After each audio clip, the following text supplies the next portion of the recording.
2,000 years passed after the encounter in the forest.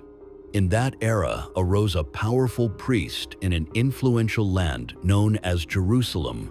Governance of the land was divided between religious authority and a government elected by the citizens. At the height of its prosperity and dominance, Jerusalem stood as the center of global power, ruled by King Japheth. Through force and divine claim, Japheth installed himself as both king and high priest of Jerusalem. He shared political authority with Anton Beverer, a leader chosen by the people through democratic election, creating a fragile balance between sacred rule and civil governance. King Japheth was never comfortable with the idea of shared power between church and state. He therefore devised methods to overthrow the civilian government and establish the church as the sole authority over the land of Jerusalem. Every Saturday, declared the Holy Sabbath, a grand assembly was held at the great cathedral.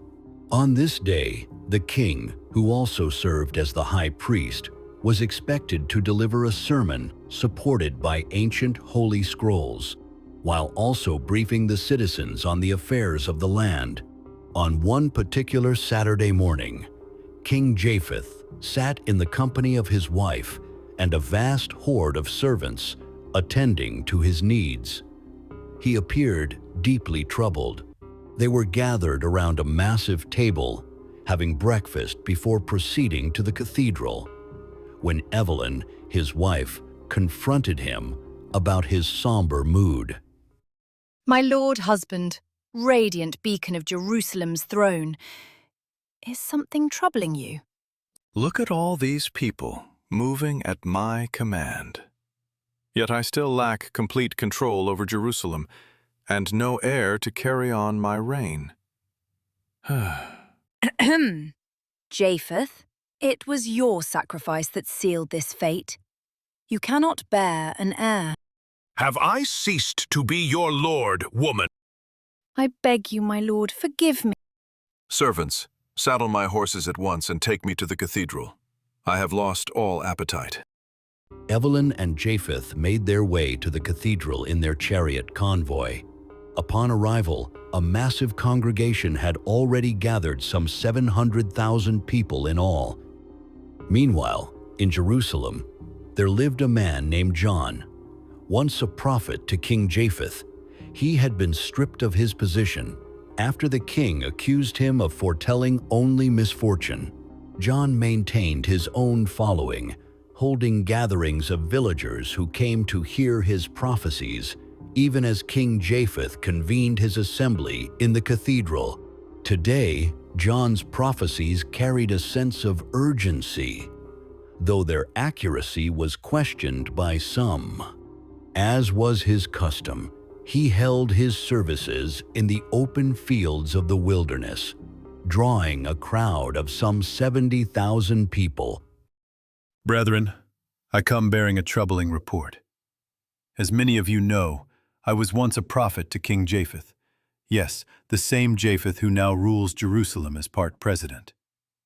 I was cast out of the palace after the king accused me of speaking only doom over his reign. Yet despite this, I must speak still, for there remains more that weighs heavily upon his legacy.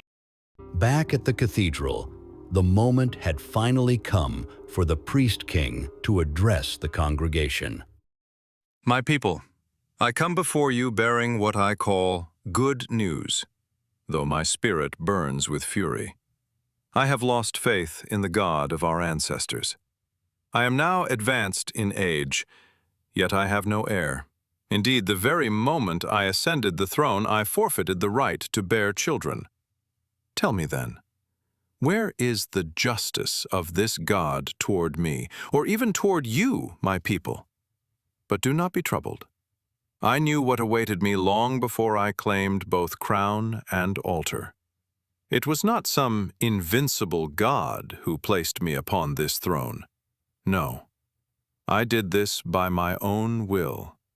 I made myself king. At the same time, the king delivered his address. John was also proclaiming his own explosive prophecy to the crowds gathered in the open fields. Even as I speak to you now, your king is occupied with insulting the God of our ancestors. He has gone so far as to consider installing himself as God over Jerusalem, forgetting the mighty works the Lord has shown this land.